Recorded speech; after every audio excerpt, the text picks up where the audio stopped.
જીજી હોસ્પિટલમાં ₹5.90 કરોડના ખર્ચે અદ્યતન ટેકનોલોજીવાળા સીટી સ્કેન મશીનનું આજે લોકાર્પણ કરવામાં આવ્યું. જીજી હોસ્પિટલમાં ₹5.90 કરોડના ખર્ચે અદ્યતન ટેકનોલોજીવાળા સીટી સ્કેન મશીનનું લોકાર્પણ કરાયું. જામનગરની જીજી હોસ્પિટલને ₹5.90 કરોડના ખર્ચે નવું અદ્યતન ટેકનોલોજીવાળું 128 સ્લાઇસ સીટી સ્કેન મશીન ફાળવવામાં આવ્યું છે, જેનું આજે લોકાર્પણ કરવામાં આવ્યું હતું. આ લોકાર્પણમાં જામનગરના મેયર શ્રી વિનોદભાઈ ખીમસુરિયા, ધારાસભ્યશ્રીઓ મેઘજીભાઈ ચાવડા, શ્રીમતી રીવાબા જાડેજા, શ્રી દિવેશભાઈ અકબરી જોડાયા હતા. ઉલ્લેખનીય છે કે જીજી હોસ્પિટલમાં કાર્યરત 128 સ્લાઇસ સીટી સ્કેન મશીન દ્વારા ચેસ્ટની સારી ગુણવત્તાવાળી ઇમેજ મળી શકશે.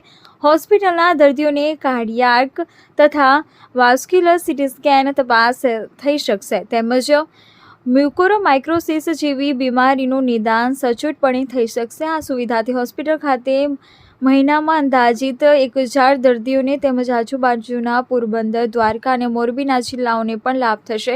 આ મશીન જીજી હોસ્પિટલમાં 700 બેડની હોસ્પિટલમાં કાર્યરત છે.